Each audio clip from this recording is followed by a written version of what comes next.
Hi everyone.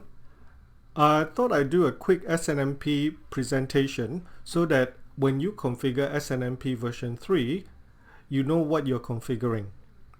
Okay, so a simple presentation. So let's begin. So firstly, what is SNMP? SNMP stands for Simple Network Management Protocol. So it's a protocol that was created for network management. Okay, so its aim is to help you collect statistical information about the SNMP device that you're managing through SNMP. Now, when SNMP was first introduced, right, it was using a polling method. So periodically, the server would need to go out and contact the respective devices to get feedback from them. What is the health of their equipment, like your interface, your CPU. So it's a pooling method. I have to pull data from you periodically. So between version 1 and version 2, one of the enhancement that it made is to include the ability to do push method. So now the SNMP client, when they hit certain threshold, they don't have to wait for you to call them up, okay, to tell them there's a crisis, but rather when certain threshold has been met, it will trigger a SNMP push to the SNMP management server. Okay, now besides being able to collect statistical information, SNMP can also be used to send SNMP configuration information to the device.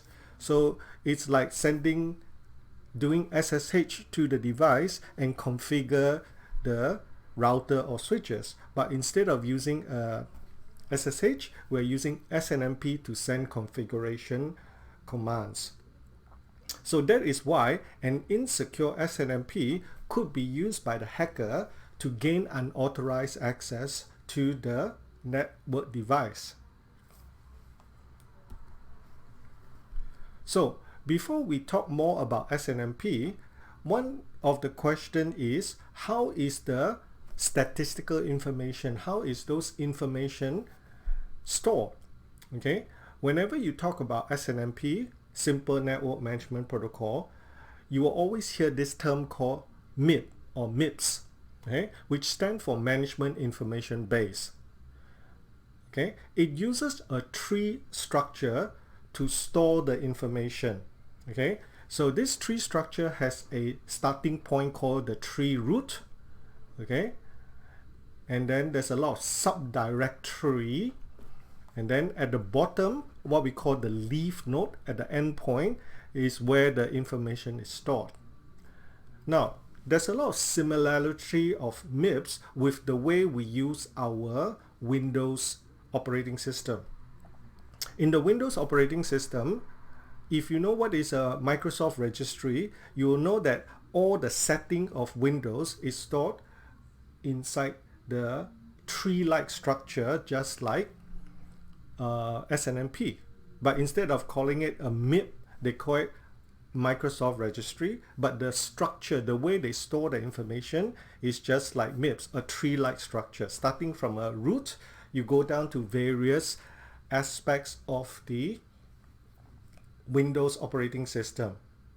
Now, if the Windows registry is too complicated for you, think of your C drive. Okay, your C drive, how do you use your C drive? A lot of times we will create a lot of subdirectory, okay, and then we create a lot of subdirectory within our C drive to store our relevant files. Okay, so of course, if you want, you can store all your files under the C directory.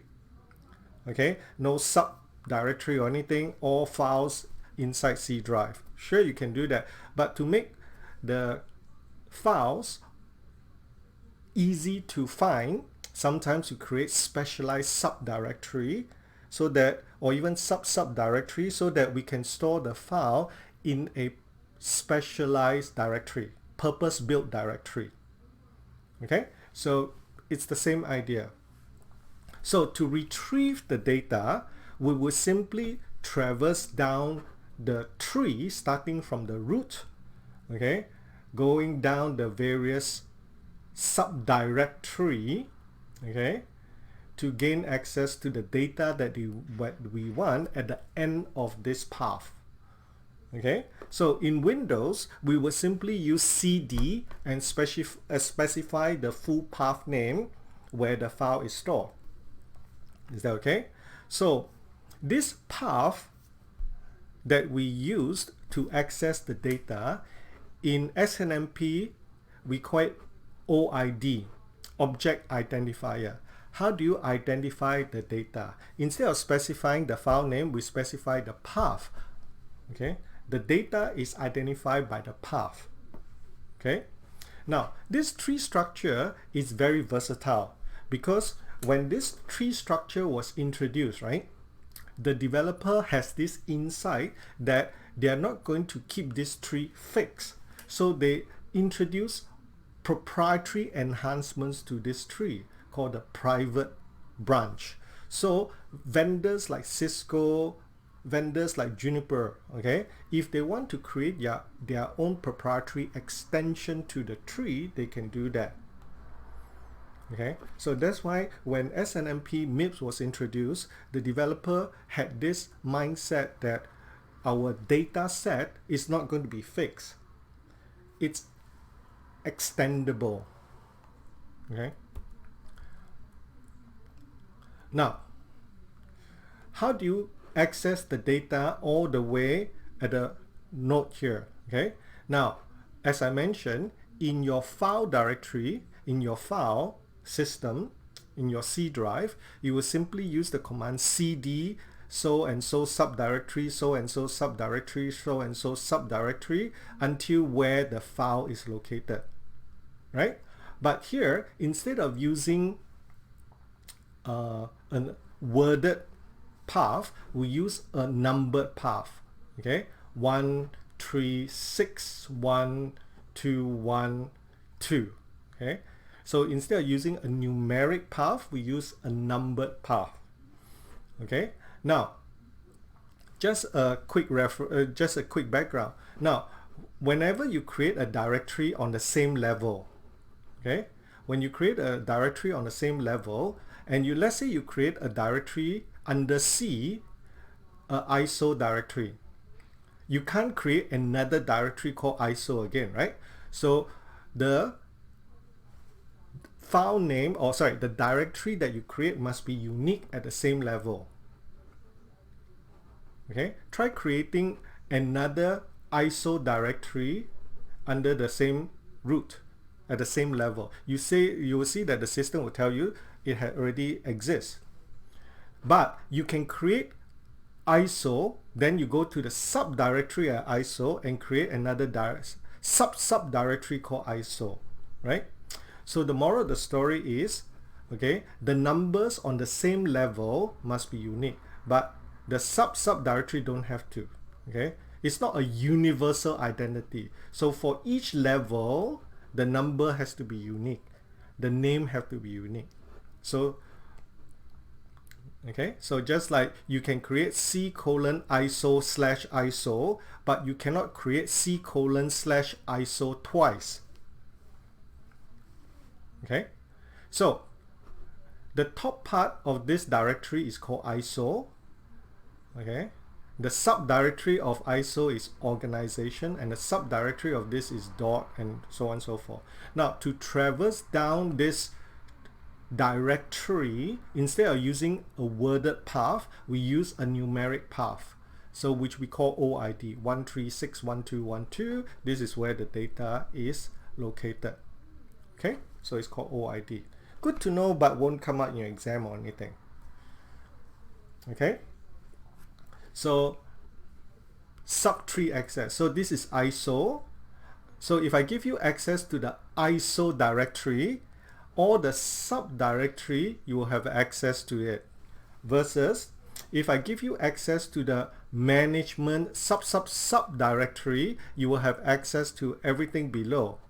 Okay, you won't have access to any of the data above or anything of the data at the side. that is not that you have no access to. You only have access to the data at this level or below, but not at the lateral, at the side or the top.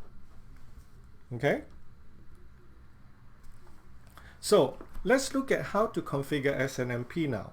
Now, configuring SNMP version 1 and version 2 is very simple because they uses a common password concept. This common password is called community string. Okay, so there is no personalized username password for your login. Now, think of your VU21988. Okay, in the beginning, you were taught to secure the console port using a generic password. Okay, login password. Then everybody, whether it's Alex, Josh, Michael, David, or Li Bui, everybody would use the same common password to access the console of this router. Okay, later we learn how to use username and password login so that all the teachers would now have their own customized login to the router. Okay, so this is what SNMP version 3 tries to achieve. Okay, but not version 2. Version 2 is a common password called community string. And moreover, in SNMP version 1 and 2, the data is not encrypted during transmission. It is kind of assumed that the environment that you're going to run SNMP is secure. So to configure SNMP before version 3 is very simple. You just set up SNMP community. So in this case, not public, okay, and not private. Okay, so if you know the password, you will have read-only privileges, and if you have not private, you have read-write privileges. So there's no concept of which set of SNMP data set you can access. You can access everything. It's just that whether you have read-write privileges to them. So in SNMP version 2, it's very trivial. You have full access to the data set in the MIPS, just whether you can read or write to it. So remember, we're using a common community string. So remember, whether it's Josh, whether it's Alex, whether it's David, okay, whether it's Michael or whether it's Li Bui, so long as we know the correct common community string, we'll be able to gain read-only access or read-write access to the entire SNMP data set. Okay, now the second part is just of the ability to send data back when a threshold is met.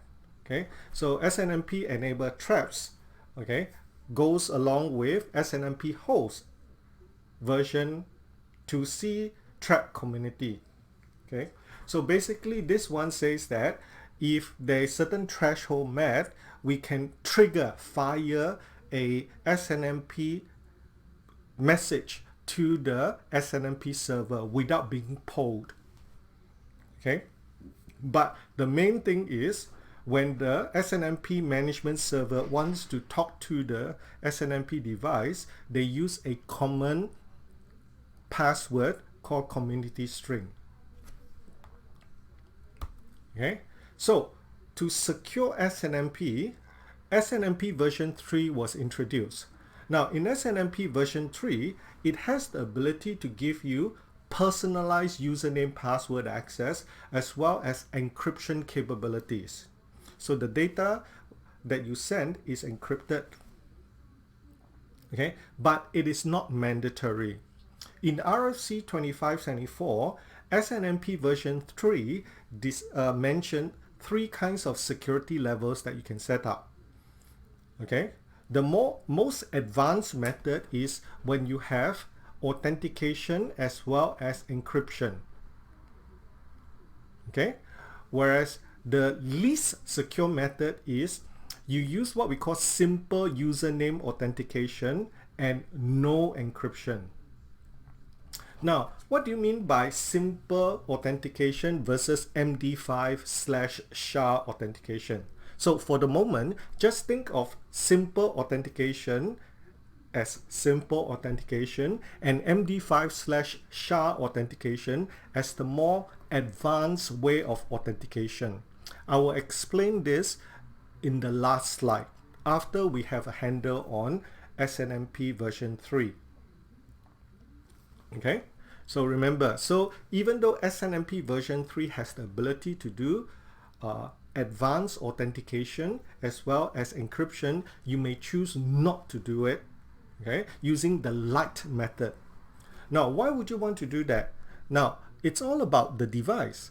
Maybe the device may not have the resources capable of doing advanced authentication and complex encryption capability.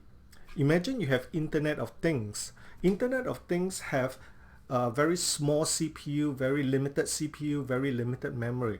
It may not have the ability to take on all this advanced authentication as well as encrypting all the data. It will slow down its main purpose.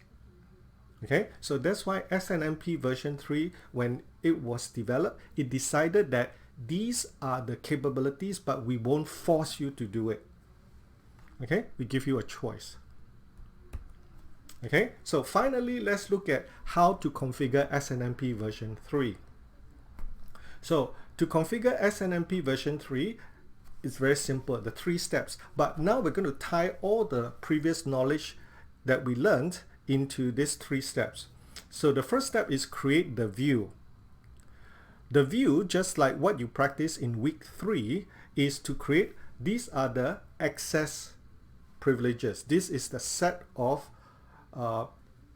privileges that you can access. So in this case, SNMP view my view, ISO included. So remember the subdirectory? The subdirectory called ISO. So in a sense, it's using simple English to say that, hey man, you can have C:/access to this directory and below.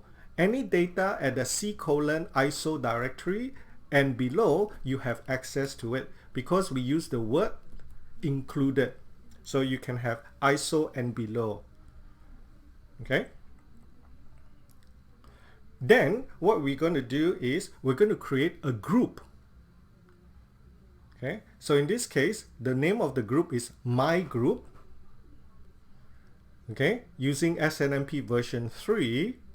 Now, this group of users, this group will have the privilege of accessing my view. Okay. My view is the ISO directory and below. Okay.